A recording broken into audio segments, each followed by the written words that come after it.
My name is Lena Parker, and I am 32 years old. I went to my parents' house in Laurel Canyon on Christmas Eve, carrying a small gift and telling myself this year would be different. I was prepared for the awkward smiles, for the shallow greetings, and for the forced family warmth. What I was not prepared for was the greeting I actually received. The moment I stepped through the door, my sister turned toward me with a look that held no hesitation, no confusion, only certainty. "Why are you even here?" Her voice was sharp enough to stop me in place. I looked at her, waiting for someone else to speak, for someone to correct her, to soften the blow. Instead, my parents spoke with the same steady calm people use when pointing out something obvious. "You're not welcome here. You understand that, don't you?" There was no shouting, no chaos, just conviction. The lights on the tree glowed softly behind them, a scene that should have felt warm, but there was nothing warm about the atmosphere in that room.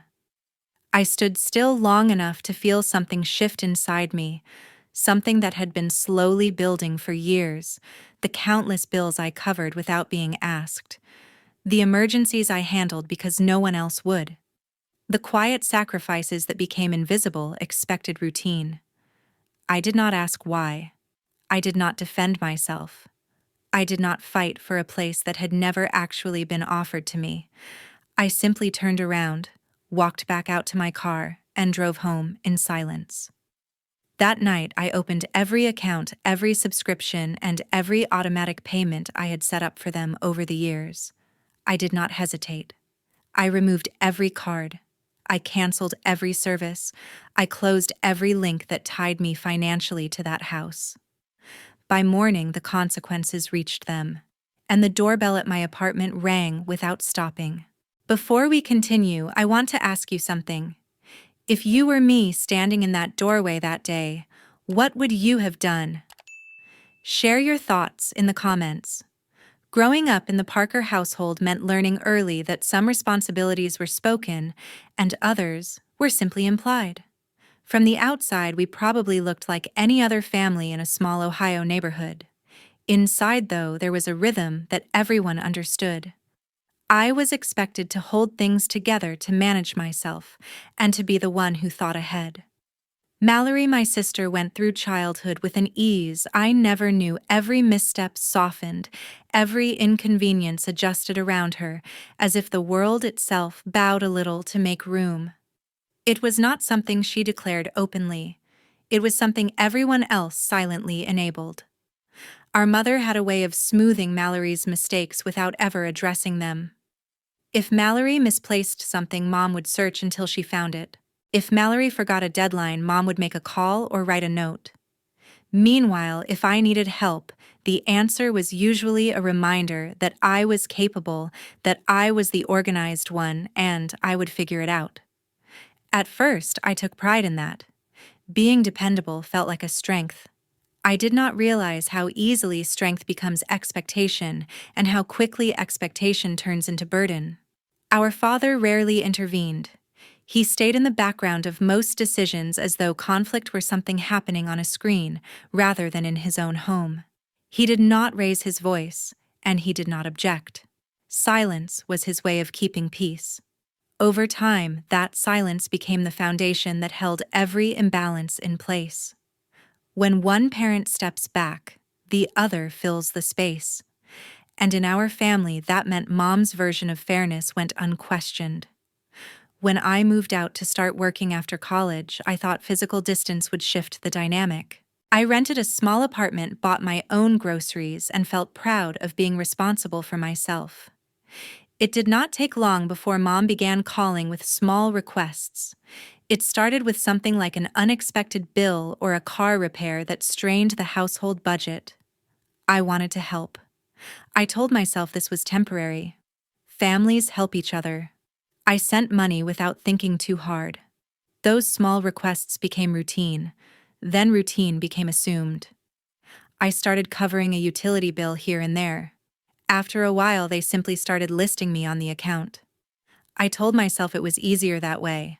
I was earning steady pay, and helping made life smoother for everyone.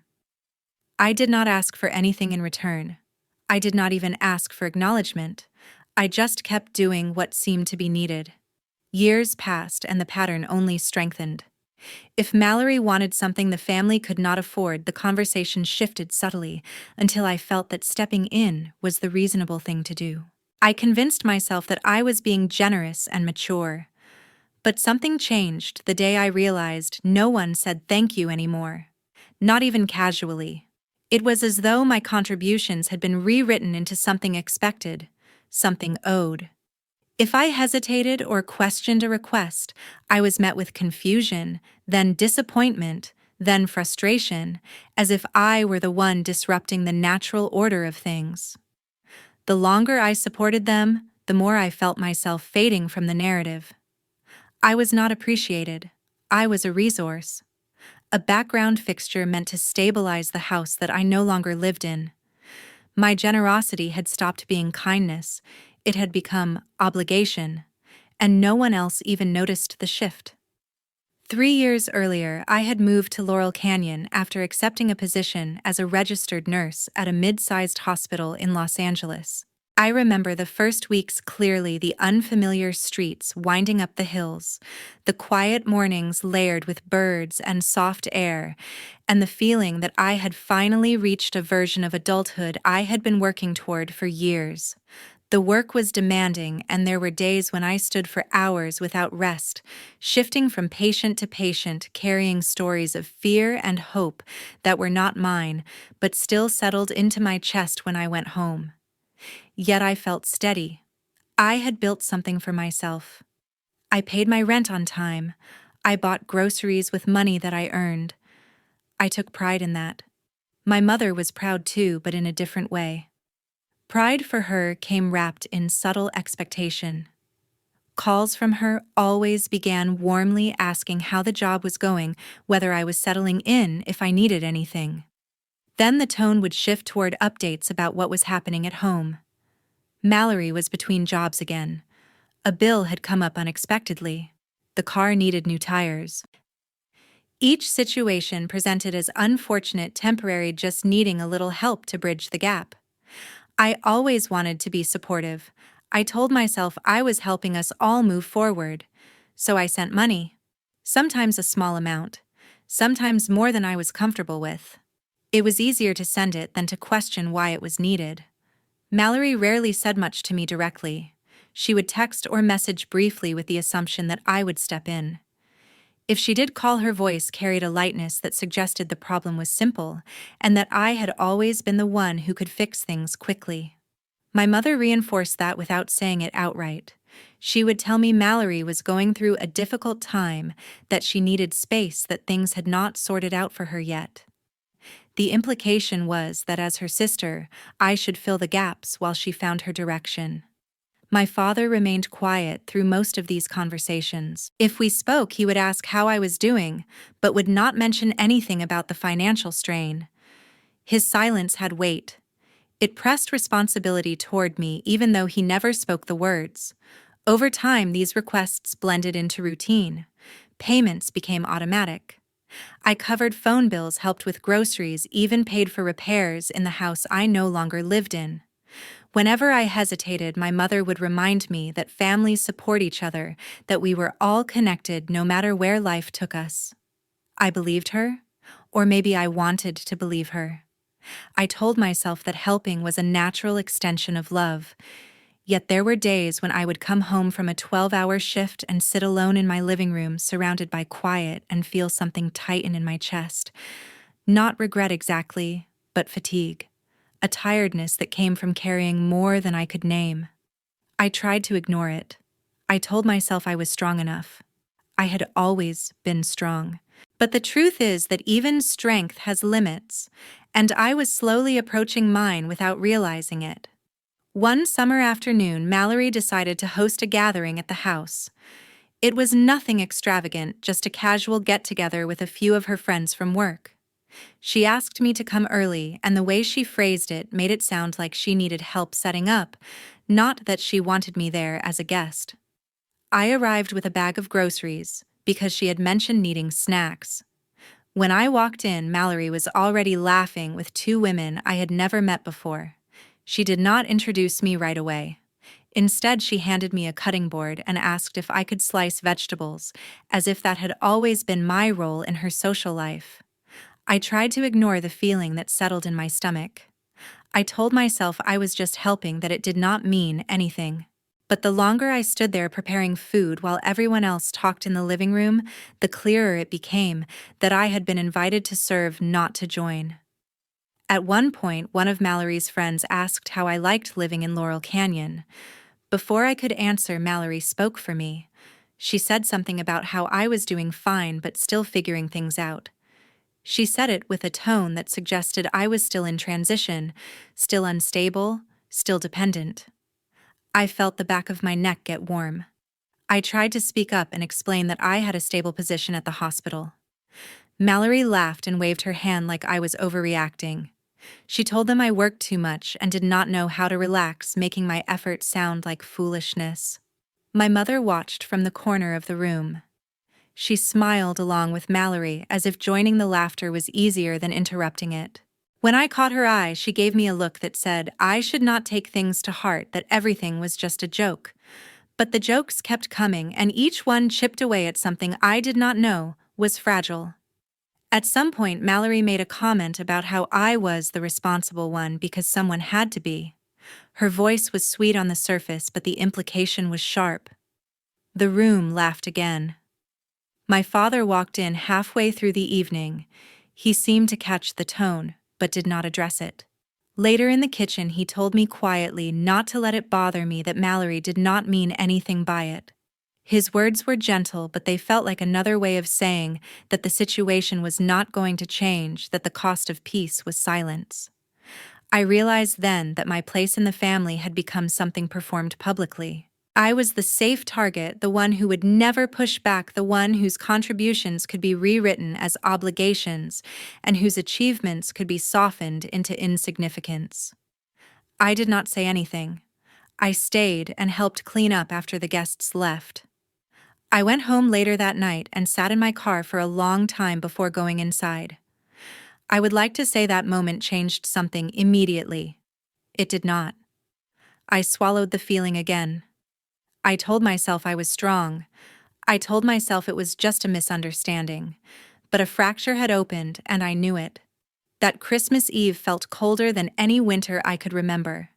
The street outside my parents' house was lined with cars, the windows glowing warm amber light, laughter spilling through the walls before I even reached the door. I had spent the afternoon choosing a thoughtful bottle of wine, something I knew my father liked, something that felt like a small peace offering. I wanted to believe that maybe this year would be gentler. When I stepped inside, the room fell quiet for a split second, just long enough for me to feel the shift in the air. Mallory was the first to speak, her voice sharp enough to cut through the music. "Why are you even here?"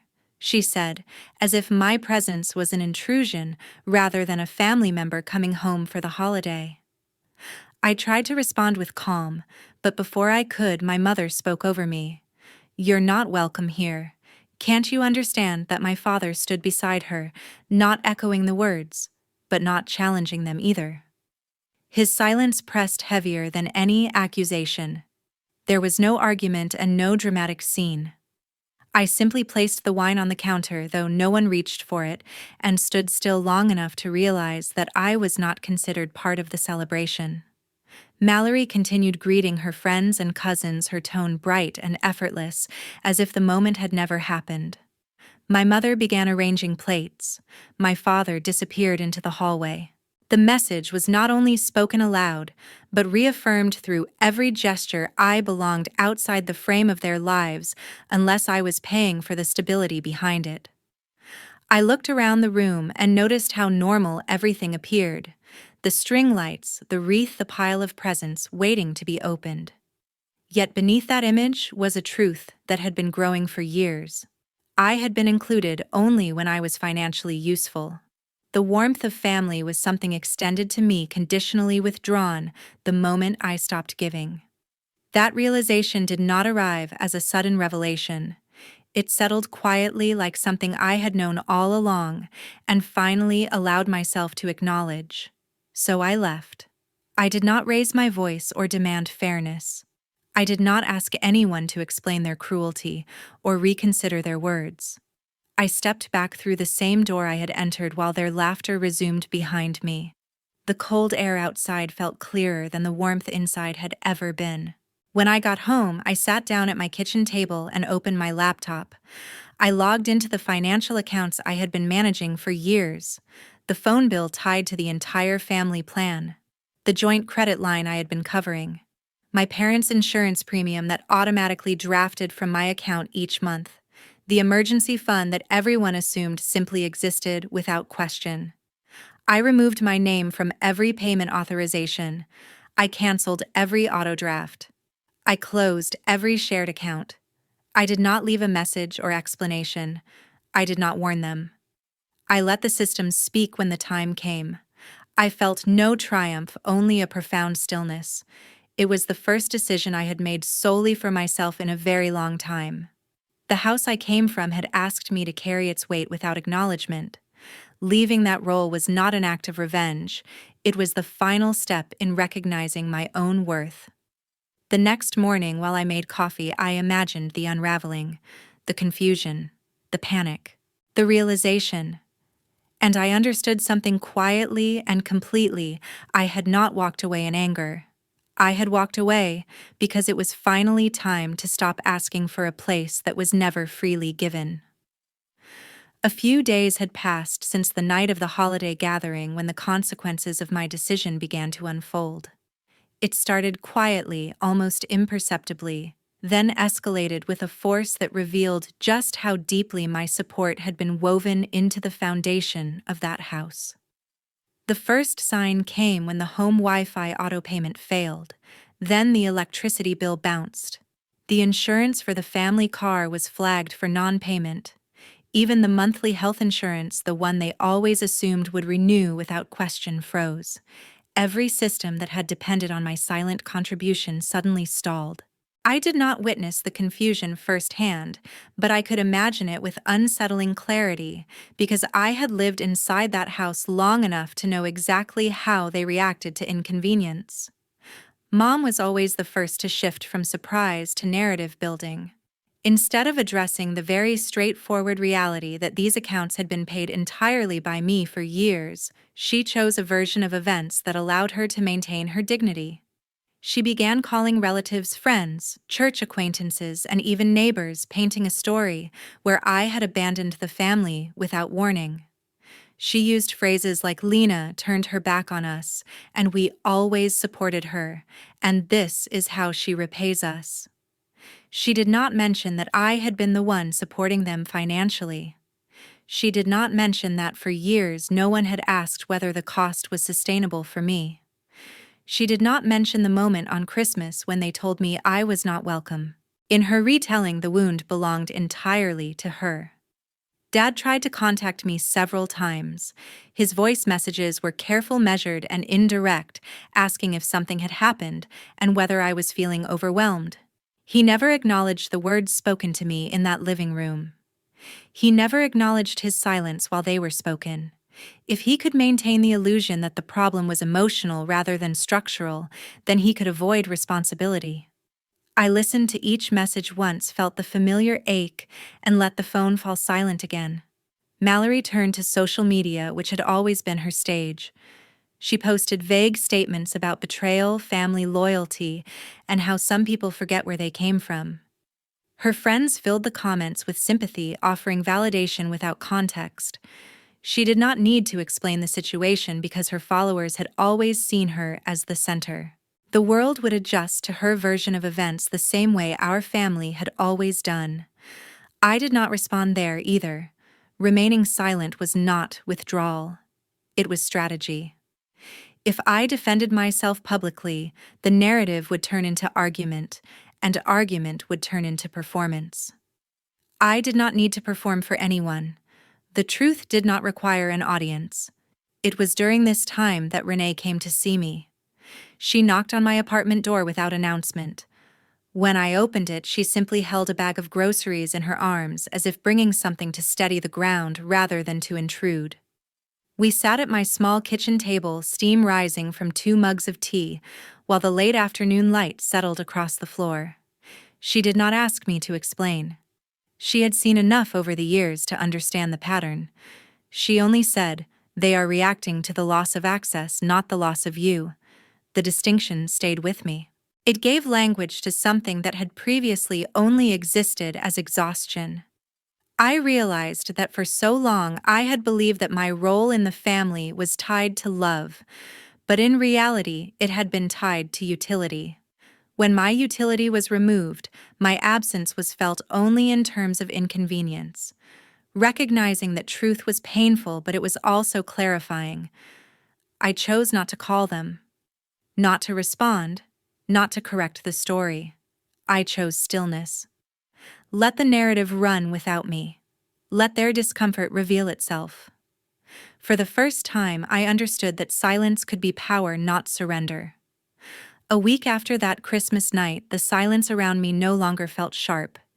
It simply existed like a new layer of air I had learned to breathe. I continued working at the clinic, driving the familiar route up the winding streets back to my apartment in Laurel Canyon, preparing my meals, watering my plants, and letting the quiet remind me that peace can be uneventful. I did not check messages or scroll to see what had been posted about me. I allowed distance to do what words never could. One afternoon, while I was finishing chart notes in the break room, my phone buzzed with a number I did not recognize. The message was brief, almost cautious. "Lena, this is Amy. We used to all know each other in high school. I was close with Mallory back then. Would you be open to talking?" I paused before answering. My memory of Amy had always been different from my memory of Mallory's other friends. Amy never spoke over others, never laughed the loudest, never tried to impress anyone. She observed. She understood things without needing them explained. So I agreed to meet her at a small cafe off Ventura Boulevard after my shift. When I walked in, she had already found a quiet table near the window. She did not start with greetings or polite conversation. Her expression already told me that whatever she brought with her was not small. She unlocked her phone, set it in front of me, and said, "I think you need to see this. I should have shown it to you sooner. I just didn't know how." On the screen, I saw a group chat. The participants were Mallory Mom, 2 of Mallory's close friends, and Dad. The messages stretched back far longer than I expected. The earliest ones were from months before I moved to Laurel Canyon. I scrolled through slowly, making sure I absorbed every sentence rather than reacting too quickly. Mom wrote instructions on tone, on phrasing, on how to imply disappointment without sounding harsh.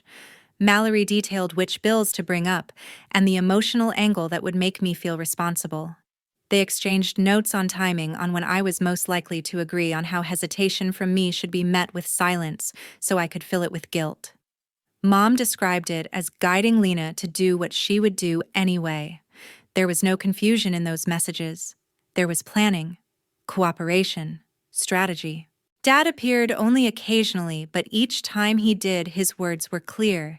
He did not want to discuss emotion and did not want to appear involved, but he was willing to benefit from the outcome. "I'll sign what needs signing," he wrote once.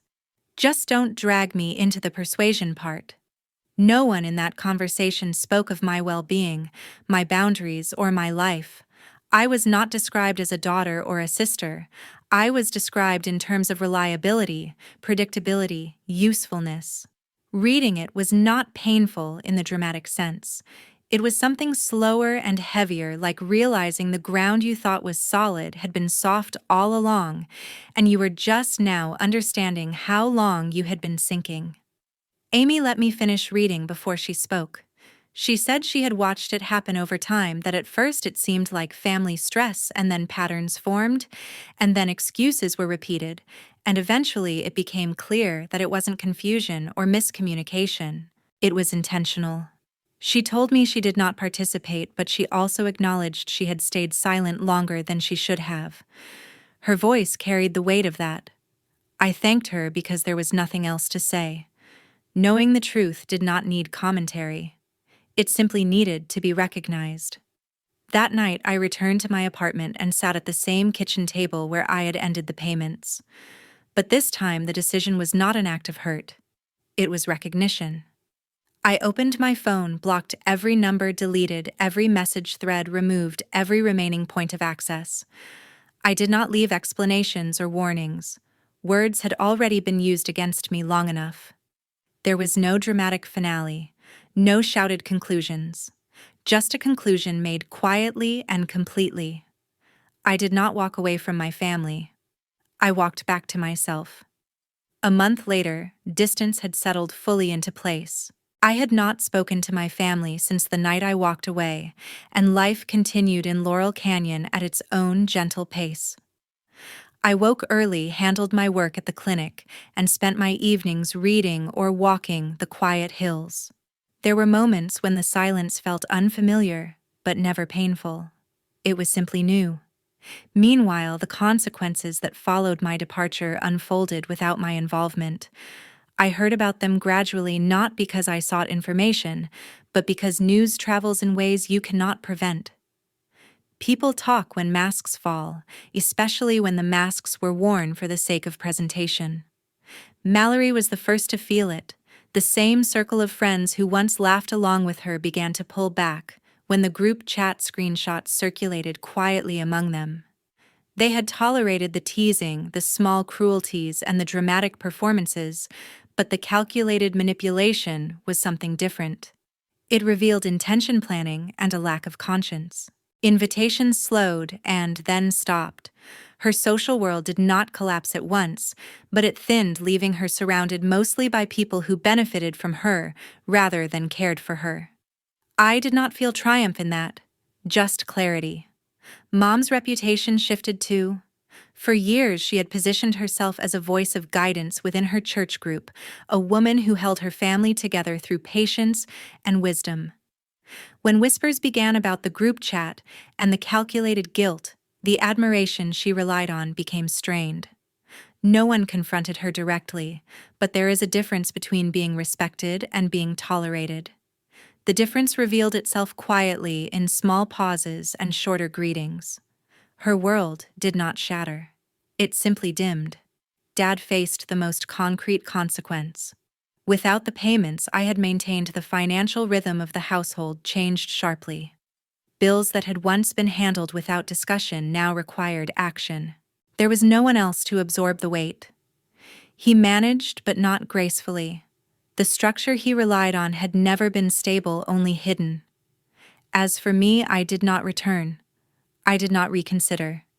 I did not wait for apologies that would never come. I built a life that was smaller, quieter, and entirely my own. And for the first time, that was enough. Leaving is not always loud. Sometimes it is simply choosing yourself and letting the world adjust. I learned that love is not proved by endurance. Love does not require sacrificing your sense of self or carrying burdens others refuse to acknowledge. Families can fail to see you even while standing beside you. Walking away is not cruelty when staying means losing yourself. Protecting your peace is not selfishness, it is survival. Letting go can be the most compassionate act you offer to your own life. Thank you for staying with my story until the end. I appreciate your time and your willingness to listen. If you were in my position, confronted with the same silence and the same choices, what path would you take? I am genuinely interested in your perspective. Share your thoughts in the comments so we can reflect together. Your voice matters here.